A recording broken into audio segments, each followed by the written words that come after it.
ആനക്കുട്ടന്റെയും കൂട്ടുകാരുടെയും കഥ കേട്ടാലോ?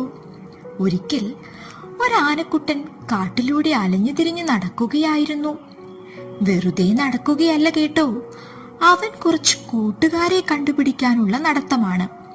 നടന്ന് നടന്ന് ആനക്കുട്ടൻ ഒരു കുരങ്ങനെ കണ്ടു. കുരങ്ങനോട് തന്റെ കൂട്ടുകൂടാമോ എന്ന് ചോദിച്ചു.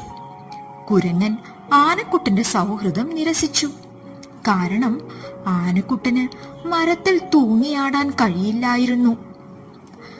ആനക്കുട്ടൻ മുയലിനോട് ചോദിച്ചു, ആനക്കുട്ട, നീ വളരെ വലുതാണ്, നിനക്കെന്റെ മാളത്തിൽ കയറാൻ സാധിക്കില്ല എന്ന് മറുപടി പറഞ്ഞ് മുയലും നടന്നു നീങ്ങി. അടുത്തതായി തവളയെ സമീപിച്ചു. തവളയും വിസമ്മതിച്ചു.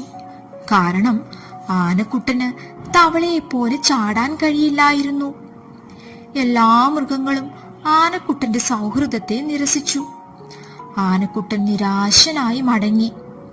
പിറ്റേ ദിവസം വലിയ ബഹളം കേട്ടാണ് ആനക്കുട്ടൻ ഉറക്കമുണർന്നത്.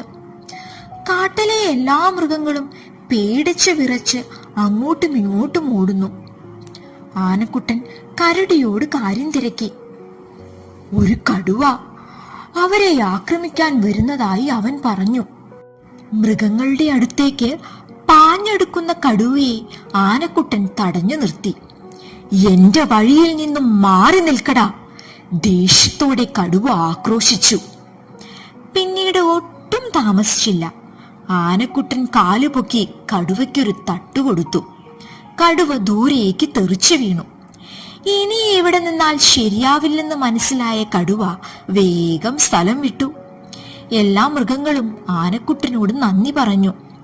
അവന്റെ സൗഹൃദത്തെ എല്ലാവരും അംഗീകരിച്ചു.